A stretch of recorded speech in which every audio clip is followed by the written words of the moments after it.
Well, tensions have been rising since disputed elections in 2010, which were boycotted by the opposition. But things really boiled over a few weeks ago when the president, Pierre Nkurunziza, a Hutu and a former rebel leader, which is not the leader of the ruling CNDD-FDD party, announced that he would stand for a third presidential term in the elections due in June.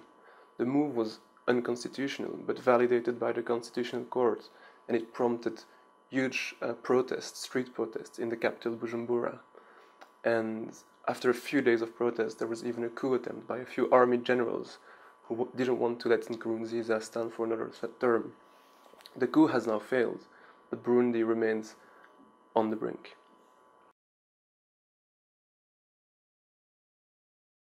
Well, we have legislative elections due before the end of this month and presidential ones due in June, but the conditions are not there to hold elections. Donors have suspended much-needed financial support. Independent media cannot do their work properly. Some radio stations have been burned during the recent unrest, for instance.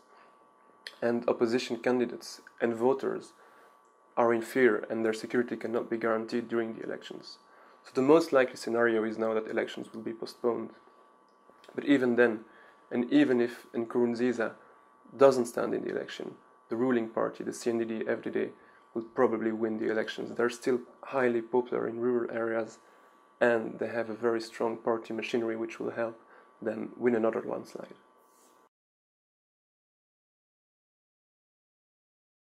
Well, there are three issues here. The first one is refugees. Over 100,000 people have already fled Burundi to neighboring countries like Tanzania, DRC, and Rwanda. This is creating acute problems in these countries who don't have the capacity to welcome such a huge inflow of refugees. The second problem is just regional stability. Burundi has porous borders with DRC, with Rwanda, and these countries have had instability for a while. So there are concerns that the troubles in Burundi could also have an impact on these neighboring countries. And then if you look at the wider region, you have a number of presidents in Africa that are currently thinking of applying for a third term and defying their country's constitutions to do so.